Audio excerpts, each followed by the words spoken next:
Muy buen día, mis santos hermanos. Que el Dios Todopoderoso te bendiga en una manera muy especial en este día. A Dios sea la gloria y la honra por su inmenso amor y su inmensa misericordia sobre cada uno de nosotros. El salmista en el Salmo 27:13 dice: hubiera yo desmayado si no creyese que veré la bondad de Jehová en la tierra de los vivientes. Por esa bondad estamos de pie, estamos vivos. El himno número 126, todas las promesas de Jesús. Todas las promesas del Señor Jesús son apoyo poderoso de mi fe. Mientras luche aquí buscando yo su luz, siempre en sus promesas confiaré. Grandes, fieles, las promesas que el Señor Jesús ha dado.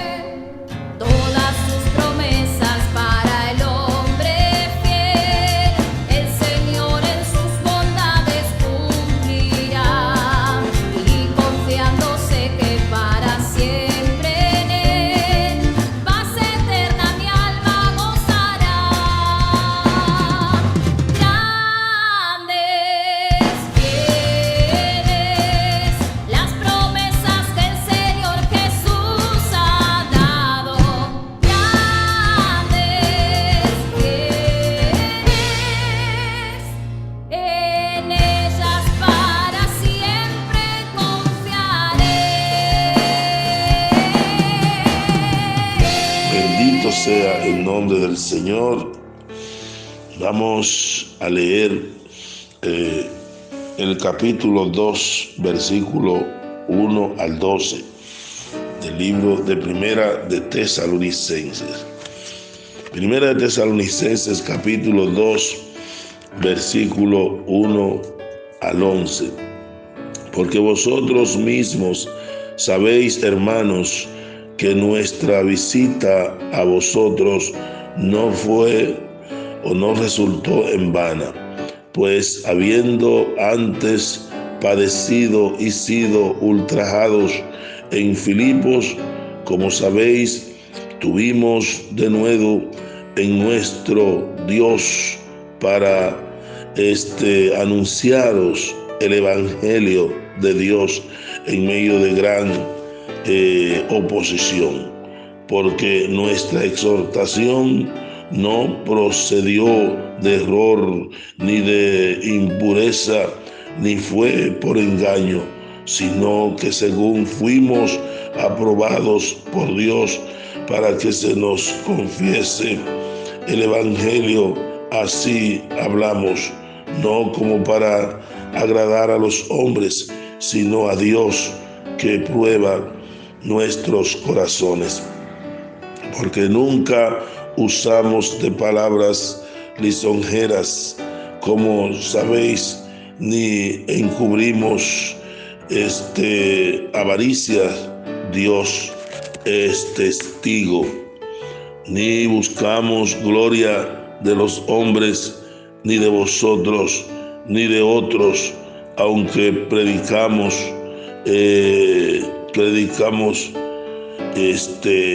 antes fuimos tiernos entre vosotros, como la nodriza que cuida con ternura a sus propios hijos. Tan grande es nuestro afecto por vosotros que hubiéramos querido entregarnos no solo el Evangelio de Dios, sino también nuestras propias vidas, porque habéis llegado a seros muy queridos, porque os acordáis, hermanos, de nuestro trabajo y fatiga, como trabajamos de noche y de día para no ser gravosos a ninguno de vosotros. Os predicamos el Evangelio de Dios. Vosotros sois testigos, y Dios también, de cuán santa, justa e irreprensiblemente nos comportamos con vosotros los creyentes, así como también sabéis de qué modo, como el Padre a sus hijos, exhortándoos y consolando a cada uno de vosotros, y os encargamos que anduvieseis como es digno de Dios, que os llamó a su reino eterno. Gloria al Señor. El tema de esta conferencia es un ministro veraz y enérgico. Recuerde que la iglesia en Tesalónica estaba bajo fuerte persecución. Los religiosos judíos se habían levantado contra Pablo y la iglesia y estaban dispuestos a destruirlos a ambos. Resultaron todos los ciudadanos, se juntaron gentiles que pudieron para que se unieran al ataque. Ellos convencieron a las personas de que la predicación de Cristo destruiría su libertad y afectaría sus trabajos y negocios. La persecución se hizo tan violenta que Pablo se vio obligado a huir para salvar su vida. Sin embargo, su ausencia no detuvo la persecución. Los ataques contra la iglesia y sus creyentes continuaron. Una de las tácticas que tomó la persecución fue destruir la reputación de Pablo. Se levantaron contra la multitud y acusaron a Pablo de falsos rumores. El objetivo de Pablo al escribir este pasaje era fortalecer y edificar a los creyentes frente a esos rumores diabólicos y falsos que los perseguidores habían tirado a correr.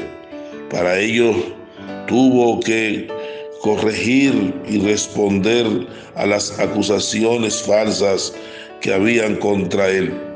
Pablo sabía con cuán facilidad las persecuciones se dejan influenciar por acusaciones y rumores, y con cuánta facilidad también se les exagera. No quería que hubiera cuestionamientos ni malestar o malentendidos acerca de él y el ministerio que Cristo había depositado en él. Él era un ministro de Cristo, un ministro veraz, y el evangelio de Cristo era veraz. Esto significa que su fe era válida.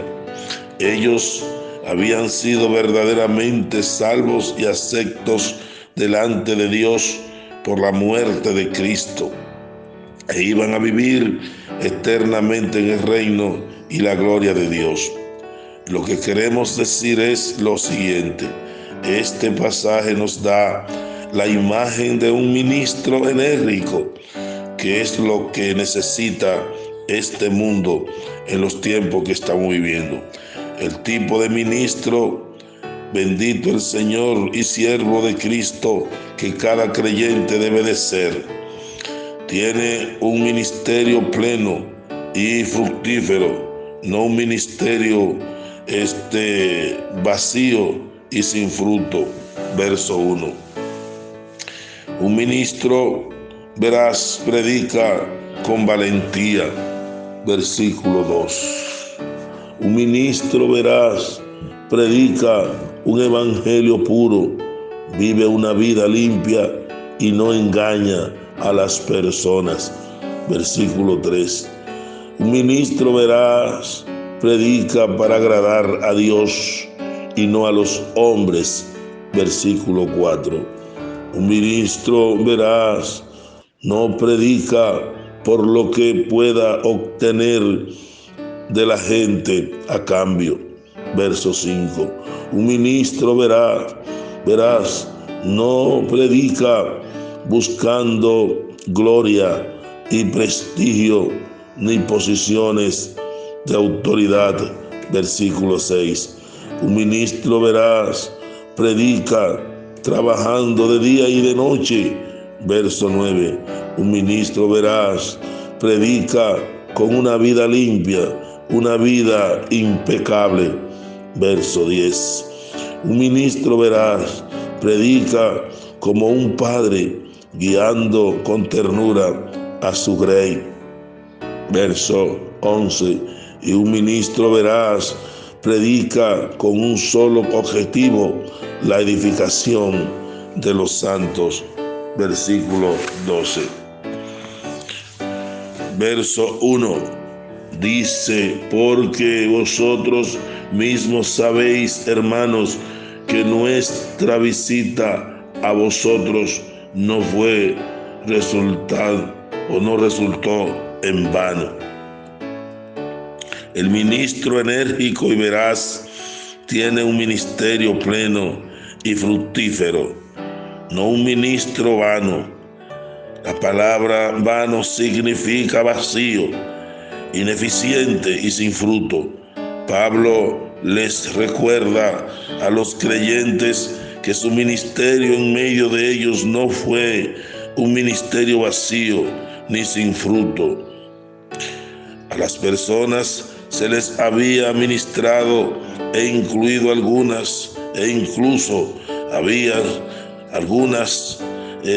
algunos aceptaron a Cristo y experimentaron una conversión genuina. Ellos ahora vivían para Cristo, viviendo para Él en medio de los tiempos más difíciles, incluido persecución. Por tanto, la acusación de que su ministerio era vacío y sin fruto era falsa. Dios tenía su mano sobre Pablo y estaba bendiciendo su ministerio por donde quiera que iba. Versículo 2. Pues habiendo antes padecido y sido ultrajado en Filipo, como sabéis, tuvimos de nuevo en nuestro Dios para anunciaros el Evangelio de Dios en medio de gran oposición. El ministro enérgico predica con valentía y aun cuando hay oposición. Justo antes de que Pablo iniciara su misión en Tesalónica, unos hombres de negocio de Filipos lo habían maltratado vergonzosamente y encarcelándolo. Y los oficiales de la ciudad le habían obligado a abandonar la ciudad. Sin embargo, eso no desanimó a Pablo. Él no abandonó el ministerio porque había sido perseguido por los enemigos de la cruz de Cristo. Bendito el nombre del Señor. Ahora bien, fíjese lo que enfrentó en Tesalónica: persecución, los mismos ataques y malos tratos. ¿Hizo esto que se desanimara o abandonara el ministerio? No. Él continuó predicando el Evangelio valientemente a pesar de la oposición y el conflicto. Lo que estamos diciendo es: la predicación valiente es prueba de un ministro veraz, enérgico. Un ministro veraz y enérgico sabe que Dios le ha llamado y sabe por qué Dios lo ha llamado para predicar el Evangelio. Por tanto, el predicar con valor a pesar de las circunstancias, una fe, una de sus más poderosas respuestas a sus críticos y a sus enemigos es su valiente predicación del Evangelio. Note lo que significa predicar con valentía. Predicar con valentía significa predicar el Evangelio de Dios, no dar una paliza verbal como hacen muchos a los que nos critican. El púlpito no es lugar para lidiar con las críticas, es un lugar para predicar el Evangelio. Luego, desde donde se proclaman las inescrutables riquezas de Cristo. Esto fue exactamente lo que Pablo hizo a pesar de la oposición de los críticos del Evangelio. Mateo 17, y yendo predicad diciendo, el reino de los cielos se ha acercado. Marcos 16:15, y les dijo, id por todo el mundo y predicad el Evangelio a toda criatura. Hechos 5:20, id y puestos en pie en el templo, anunciad el Evangelio a todos.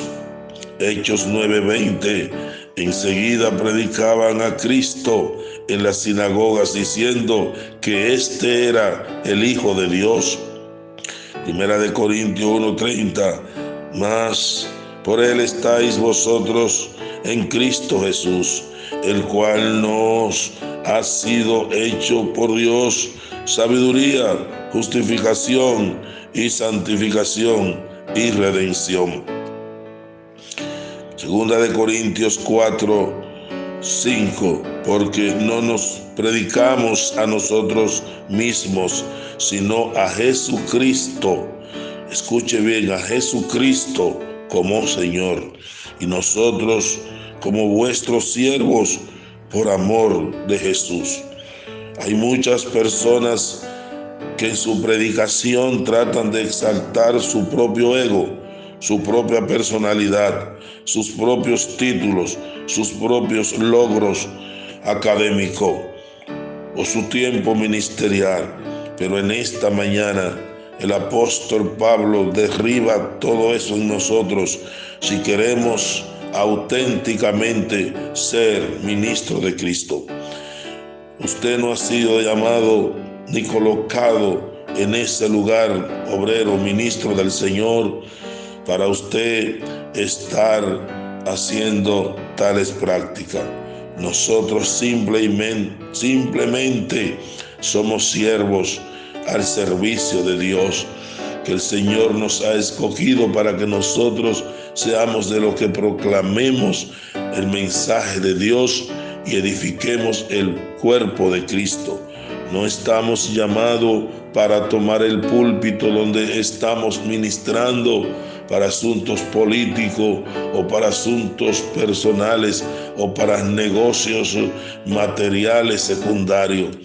Ni estamos allí el púlpito como un lugar para desahogo, para ofender a todos aquellos que no están de acuerdo con una posición nuestra.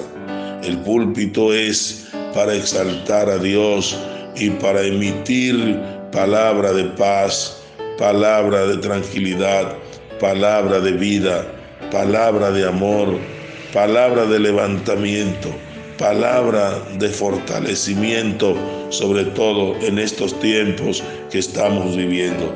Es cierto que como somos ministros, somos siervos, somos pastores, somos hijos de Dios, no somos ángeles. Y a veces hay circunstancias que nos golpean. Preferible es que cuando estemos pasando por una situación no halagadora, no halagüeña, que entonces le demos la oportunidad a otro que sea el que se pare, para no tirar veneno con nuestra lengua y afectar la comunión de los santos que van allí a adorar a Dios en espíritu y en verdad. Bien, hermanos, gloria al Señor. Que el Señor nos ayude, que el Señor nos guarde. La palabra de nuevo significa hablar libremente, proclamar y hablar en público sin miedo. Muchos no testifican de Cristo porque le tienen miedo al ridículo, a sentirse avergonzados, a la burla, a la persecución. Son creyentes de Cristo en secreto en vez de testificar de Cristo con valentía. Sobre todo en estos días que estamos viviendo, donde hay una corriente a nivel mundial de que se aprueben 3 causales que van en contra de los principios de la palabra de Dios. Debemos de ser defensores del Evangelio, defensores de la vida, porque la palabra de Dios dice: no matarás.